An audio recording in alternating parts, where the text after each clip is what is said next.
Hi, this is Dr. Stephen Newhart with Science Based Body, and this is the Economic Fitness Podcast channel. On this channel, we are going to provide you with ways to keep your body and mind in top peak physical condition in an environment of sedentary work environments. It is our perspective that blood flow is equal to cash flow, and if you cut off the blood flow, you cut off the cash flow. We hope you enjoy our information.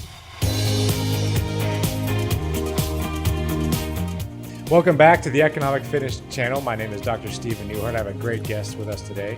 She is the owner of a franchise of a company that helps people start franchises called Fran Net. And so I would like to welcome to the show today, Roxanne Rapske. Roxanne, thank you for joining me today. Now, on this channel, Roxanne, we like to talk to business owners who do all kinds of healthy things to keep a sane mind and body while they're going through business. So if you wouldn't mind a little bit of background on your business. Sure. Okay, and then we can go into the start of this business and then what you were doing to kind of maintain body and mind. Okay. Well, I am like most of my clients. I had a previous career. So I spent 20 years in mortgage banking, markets imploded, lost my job overnight, and had to figure out what I was going to do with myself, because not only did I lose my job, about 3.5 million people in my industry lost their job, and we were all out looking for our next job. And of course, mortgage banking and real estate was just in the tank. So, I had options. I could start over in another industry. I could look at buying a business. And I decided to go into business for myself. My son was 8 at the time. I had a lot of working mom's guilt. Both my husband and I worked a ton of hours. He traveled a lot. My mom was living with us, helping us raise our son because we both worked so much. So I felt like that was the best decision for me at the time to give me more flexibility. Sure. So what brought you to Fran Net? How did that start? Ironically, I was looking at franchises online. I was looking at frozen yogurt, and then I was looking at a smoothie store. Who knew they were $300,000 to open, right? Because you don't know these things, right? When you're just thinking about starting a business. And I had a friend who had started her own business, franchise consulting, after selling 2 businesses. She was also looking at franchising and fell into franchise consulting. And through a series of events, I decided maybe that's also the right path for me. And I decided to pull the trigger and do it. Sounded like previously, with everything that was going on, the loss of a job, it's got to be stressful. Mm-hmm. So what did you implement there to kind of help you through? I know that a lot of people don't get the opportunity to implement anything. So when there is something, I love to hear about it for the viewers. Maybe they can implement something similar. I ran a lot. That's how I dealt with it. There's people that do other extracurricular things, and for me, that wasn't a choice. So I'd run every day. I'd right out of my front door. I lived in a great area where there was a lot of trails and running, and in fact, I had to run with pepper spray because there were coyotes out. So but I ran a lot, and then I joined a running group, which I'd been wanting to do for a while, and I couldn't because I worked so much. Yeah. So that was the perfect time, and I ended up running a full marathon 3 months after I lost my job, and I ran another marathon like 3 or 4 months later, and then a year later I ran another one, and I clocked in 6 full marathons and some halves and a lot of other little races along the way. And I also, there's a name for it, and I'm going to forget it, but it's kind of like when you pirate a marathon that's close to your town. You don't really enter it, but you just kind of run with your friends that are running and get them over the finish line. So did a lot of running. That's great. And it's just, I think we just have to have it, because if you don't have that, who knows what happens? You've got a family, this massive event just boom, and then if you don't have some sort of plan, as we would know now, your dopamine's going to drop in your brain. So depression is the initial response to losing a job and no money coming in. And so anything we can do to raise that back up, anything healthy, let me stop. Right. Anything healthy, because what is the other that we hear a lot about? Well, I'm going to start drinking. I'm going to start. Well, I guess eating. That wouldn't be probably my choice. I don't like to eat a whole lot, So.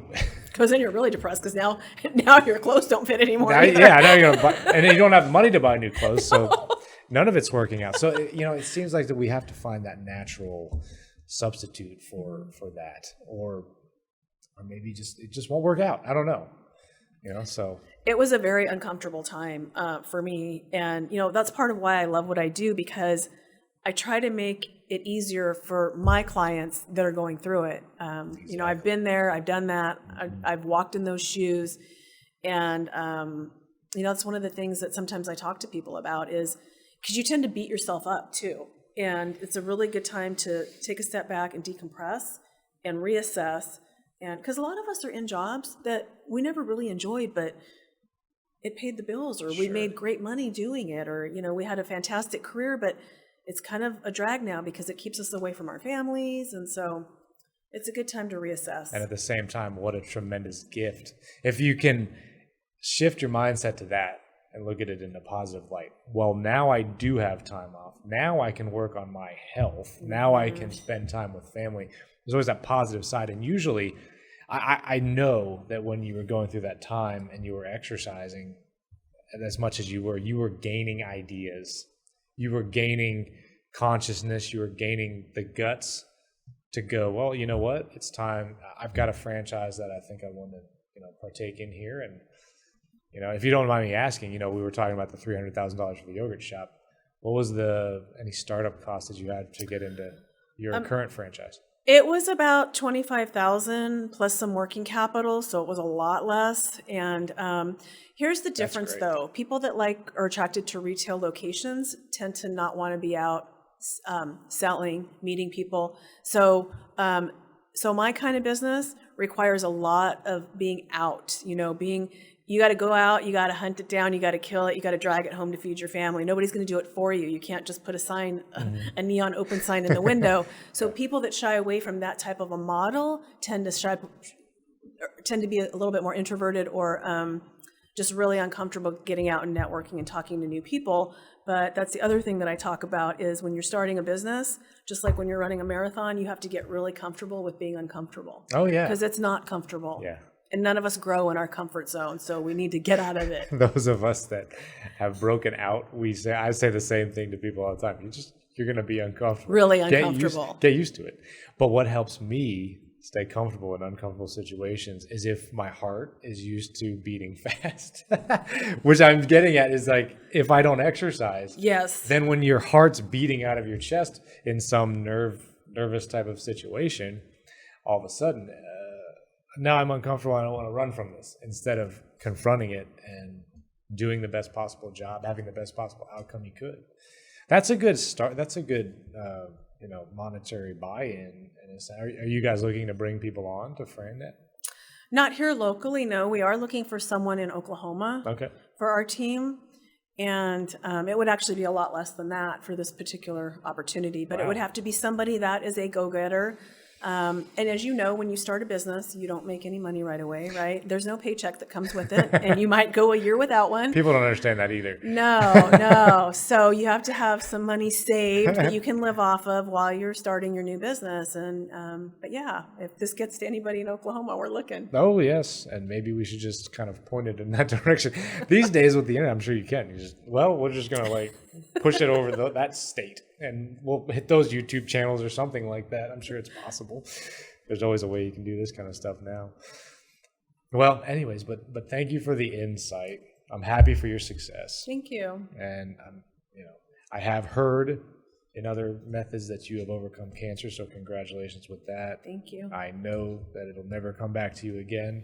You beat it down, and I look forward to talking to you again. And always reach out to me if you need anything. I'm always here. Thank you so much for having me. Thank you so much for your time. Thank you guys for tuning in, and we'll see you next time on Economic Fitness.